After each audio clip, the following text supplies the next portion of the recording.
In today's video, I'm going to show you how to add a widget to a WordPress page step by step using the modern WordPress block editor.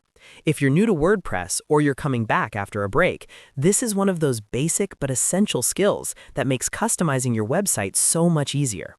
By the end of this video, you'll know exactly where to click, what to add, and how to save your changes correctly. And if this tutorial helps you out, don't forget to hit that like button and subscribe to the channel for more WordPress and website tutorials. All right, let's jump right in.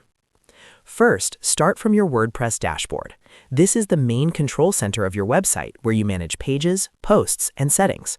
Make sure you're logged into the correct site before moving forward.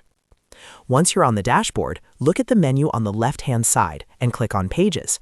This will open a list of all the pages that currently exist on your WordPress website. From here, you can choose the page where you want to add your widget. Find the page you want to edit, then click on Edit. This will open the page inside the WordPress block editor, which is also known as the Gutenberg editor. Now you're inside the page editing screen, and this is where the magic happens. To add a widget-like element, click on the plus icon. You'll see this plus icon either at the top of the page or inside the content area of the page. Clicking it opens the block inserter. In modern WordPress, widgets are added as blocks instead of traditional widgets being placed directly inside a page. Inside the block list, you'll see many different blocks you can add, such as paragraphs, images, lists, and also widget style blocks. Scroll through the available blocks or use the search bar to find what you need. For this example, we're going to add a calendar block. Click on the calendar block, and WordPress will instantly add it to your page exactly where your cursor is placed. You can now see the calendar displayed within your page layout. If you want, you can adjust its position or move it up and down by dragging the block.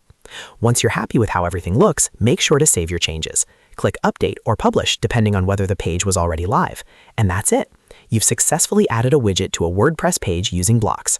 If this video helped you, make sure to hit that like button and subscribe for more easy WordPress tutorials. Thanks for watching, and I'll see you in the next video.